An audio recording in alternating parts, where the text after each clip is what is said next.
Hey guys, thanks for tuning in. In this video, I'm going to talk about how I manage my time as a busy mom, um, a wife, a nurse, and a nursing student.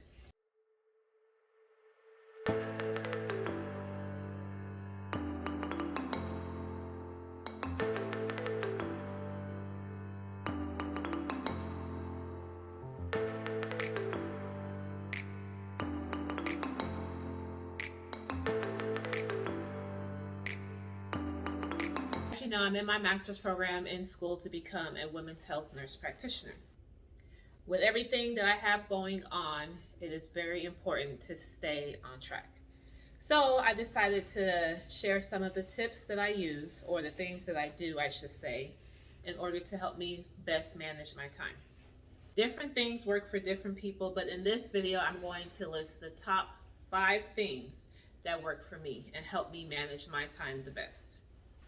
So first, I am a big believer in being organized.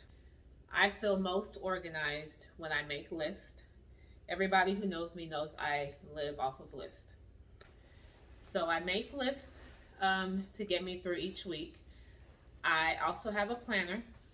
In my planner, I write down everything: my school activities, the days that I work, as well as all of the kids' activities.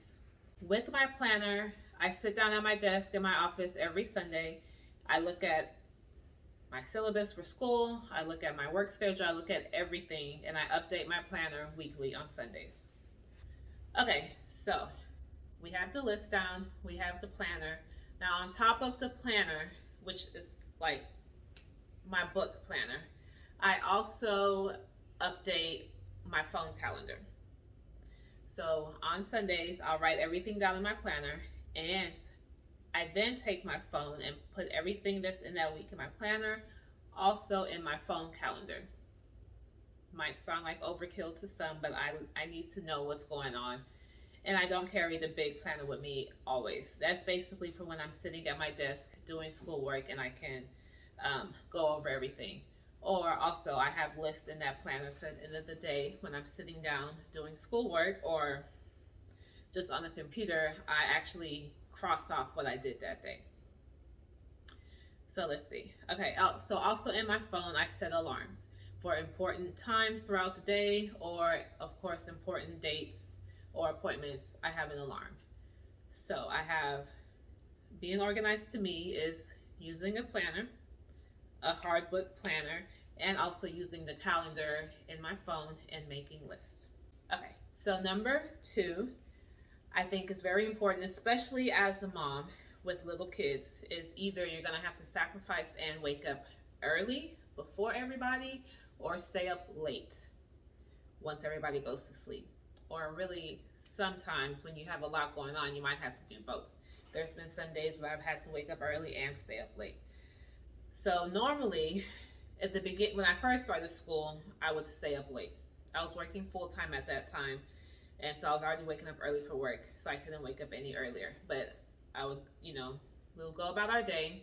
I would come home, get the kids ready for bed, put them in bed at their bedtime, and then I would stay up an extra 2 to 3 hours every night once they went to sleep and do my schoolwork, my assignments, everything else that needed to be done. Before you ask where my husband was at the time, he traveled a lot for work. So he was gone traveling, working. So now I stay up late. I still stay up late, maybe not as late as I did before, but majority of the time now I wake up early. I've just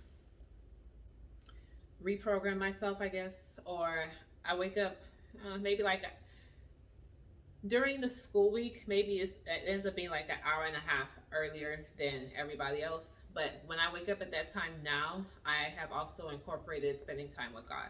So I'm waking up early, I'm reading my Bible, I'm drinking my coffee, I'm just taking a deep breath and then going over my schedule for the day before everybody wakes up and all the chaos starts.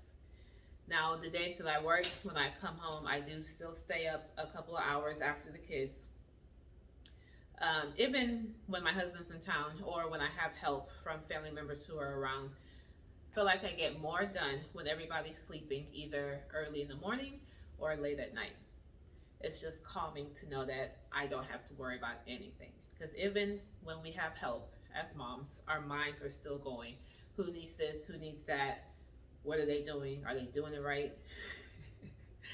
So I feel like I'm the most productive calmly anyways when everybody's sleeping. So waking up early or staying up late or sometimes doing both is what works for me. All right. So number 3. So third on my list is prioritizing. Now this list is not really in order from most important to not, because prioritizing is very important. But I make all my lists, make my schedule, and then from there I prioritize what has to be done. So even though I say I live off of a list, I might have like 6, 7 things on that list to do that day or that week.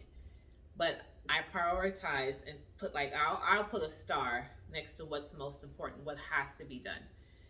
I used to beat myself up when everything didn't get done, but now I've learned, I mean, there's some days where I just won't be able to finish everything. So I prioritize and I know what has to be done that day, what has to be turned in that week, things like that.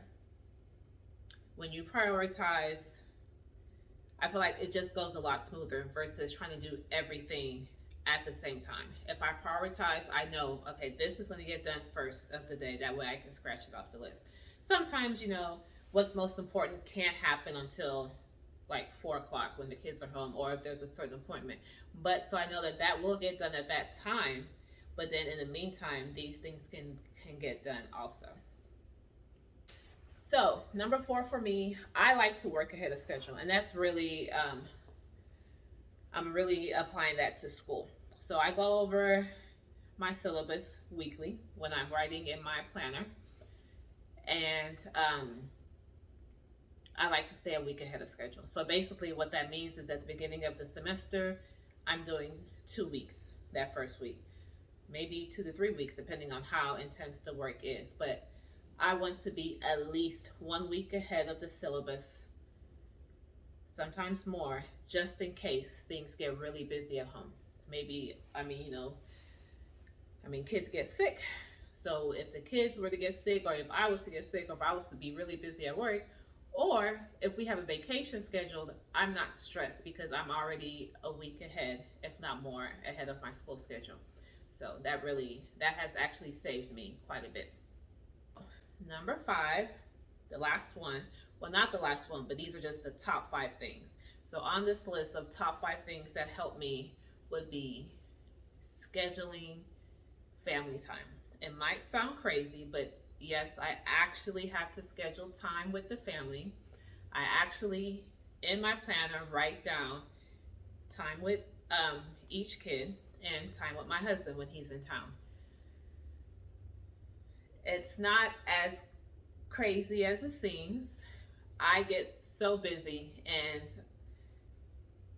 I tend to hyper focus on schoolwork or on something, and I do not want to leave anything or anybody out, including my children. They're young, and me being in school while working and then being in nursing school, which takes a lot, does take away time that I could be spending with them. So it's very important to me to actually make sure I have time with each child. And for me, that works best if I schedule it in. So of course, we have our day-to-day hanging out, joking around, but in my planner, I actually, like, weekly, they'll have activities, and that's my time. Like, I'll just take each child to their appointment and spend that time with them. Maybe do something a little bit before their appointment or after the appointment, like sports or wherever I'm taking it, whatever activities they're in at the time. And then once a month, I schedule a date with each child. And then, of course, I have time with my husband. He does work a lot, travel a lot for work. So when he is in town, of course, we're automatically, hanging out, making up for lost time. But yeah, so those are the top 5 things that work for me. Let me know in the comments what works for you. Make sure you subscribe to my mom's channel. We both hope you have a great time. Bye. Bye. Like she said, subscribe to my channel. Woo! And she has a channel too. Tell them your channel. Zoe's World. Zoe's World. Yeah. You can have your kids subscribe to her channel. Yeah.